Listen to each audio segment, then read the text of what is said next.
ప్రియమిత్రులు నమస్తే అండి. అందరూ ఎలా ఉన్నారు? అందరూ బాగుండాలి, అందులో మనం ఉండాలని కోరుకుందాం అండి. క్రితంసారి వీడియోలో మనం ఇంట్లో కానీ బయట కానీ జరిగే ప్రమాదాల గురించి మాట్లాడుకున్నాం కదా. అయితే ఈ ప్రమాదాలు జరిగినప్పుడు కానీ సడన్గా సిక్ అయినప్పుడు కానీ మనకి ఏం చేయాలో తోచదండి. కంగారు, ప్యానిక్ అన్నమాట. అనవసరంగా అటు ఇటు పరిగెడతాం, ఎక్కడికి పంపించాలో తెలియదు.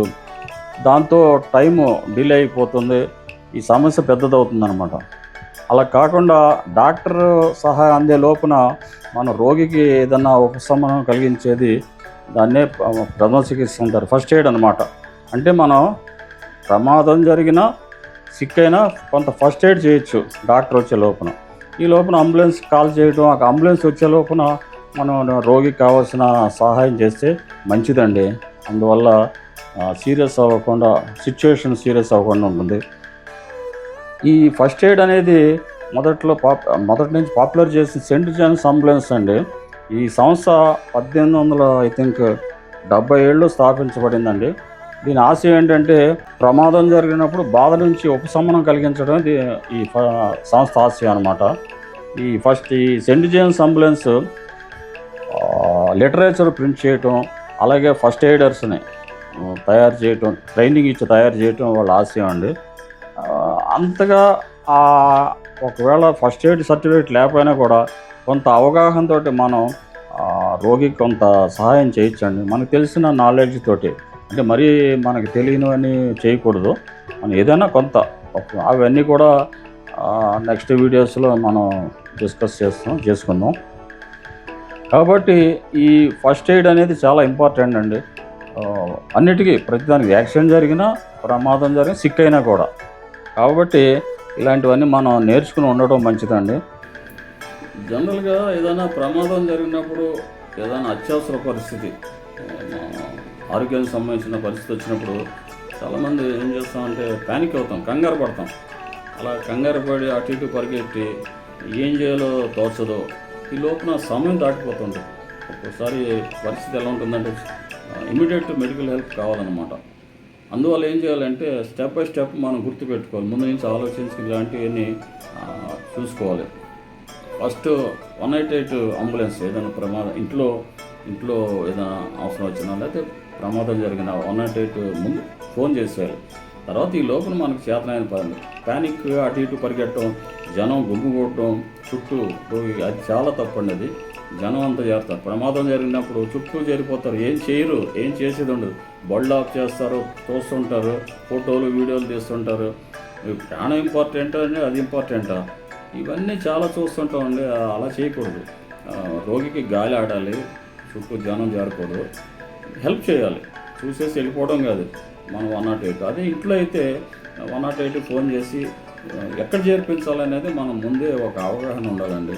ఇప్పుడు హార్ట్ అటాక్, బ్రెయిన్ స్ట్రోక్ ఇలాంటివి వచ్చినప్పుడు ఏదో పెద్ద హాస్పిటల్స్ తీసుకెళ్ళాలని ఆలోచించుకోరు. ముందు డాక్టర్ హెల్ప్ కావాలి. దగ్గరలో ఉన్న మనకు తెలిసిన మంచి హాస్పిటల్ తీసుకెళ్ళి ముందు అక్కడ ట్రీట్మెంట్ ఇప్పించాలి, ప్రాణం నిలబడుతుందన్నమాట.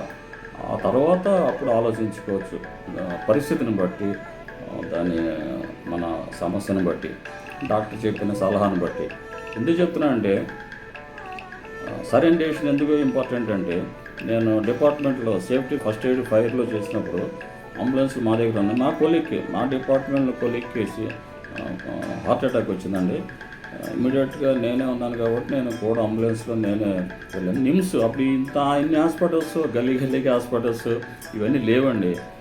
నిమ్స్ పెద్దది, అప్పుడు దగ్గరలో సెయింట్ తెరేసా ఉండేది. ఇలాంటివి కొన్ని నిమ్స్కి తీసుకెళ్తుండగా సెయింట్ తెరేసాకి వచ్చినప్పుడు చెమటలు పట్టేసి పరిస్థితి కొంచెం నాకు అనుమానం వచ్చినప్పుడు నేనే స్వయంగా డెసిషన్ తీసుకుని సెయింట్ తెరేసాకి ముందు ఫస్ట్ తిప్పేశాను. అప్పుడు డాక్టర్ ట్రీట్మెంట్ చేసి ప్రాణం నిలబడిందండి. డాక్టర్ ఒకటే అన్నాడు, మీరు కొద్దిగా ఆలస్యం చేస్తే ప్రాణం పోయేదండి ప్రాణవతాపు గారు, మీరు మంచి పని చేస్తారు తీసుకోవడం. అలాగా టైం ఫ్యాక్టర్, సమయం చాలా ఇంపార్టెంట్ అన్నమాట. మన ఆలోచన, ప్యానిక్ అయ్యేసరికి ఆలోచన ఉండదు. కాబట్టి ఇలాంటి పరిస్థితుల్లో మనం చాలా జాగ్రత్తగా ఉండాలండి. ఇవన్నీ కూడా పరిస్థితిని బట్టి మీరు డిసైడ్ చేయాలి. ఫస్ట్ అంబులెన్స్ ఫోన్ చేయాలి, తర్వాత దగ్గరగా మనం చేతనైన సహాయం చేయాలి. ఆ తర్వాత డాక్టర్ దగ్గర తీసుకెళ్ళి డాక్టర్కి ఎక్స్ప్లెయిన్ చేయాలి అవన్నీ కూడా. కూడా. రోగి చుట్టూ జనం చేరకూడదు, గాలి ఆడాలండి, అతనికి గాలి ఆడాలి.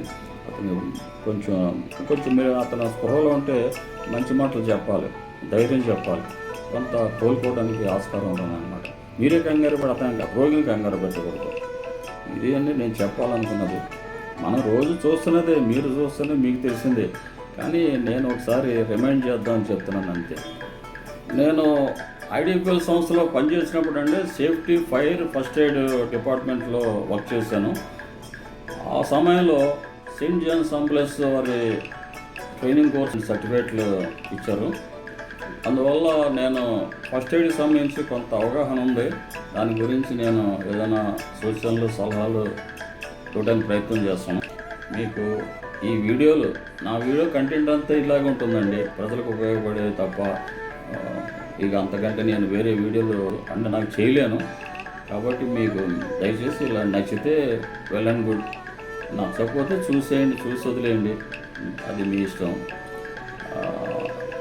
నచ్చితే లైక్ చేసి షేర్ చేసి రాణా హెల్పింగ్ నీడీకి సబ్స్క్రైబ్ చేయండి దయచేసి. మళ్ళా ప్రజలకు ఉపయోగపడే మాత్రమే సేవా కార్యక్రమాలు, ఇలాంటి ప్రజలకు ఉపయోగపడే వీడియోలతో మాత్రమే నేను ముందుకు రావాలి. అప్పుడప్పుడు ఏదో దైవ కార్యక్రమాలు, ఏదో కొన్ని నాకు నచ్చిన కార్యక్రమాలు చేయడానికి ప్రయత్నం చేస్తాను. మళ్ళీ ఇంకో వీడియోతో, ఉపయోగపడే వీడియోతో, ప్రజలకు ఉపయోగపడే వీడియోతో మళ్ళీ నేను ముందుకు వస్తాను. అంతవరకు సెలవు. హ్యావ్ ఎ నైస్ డే అండి.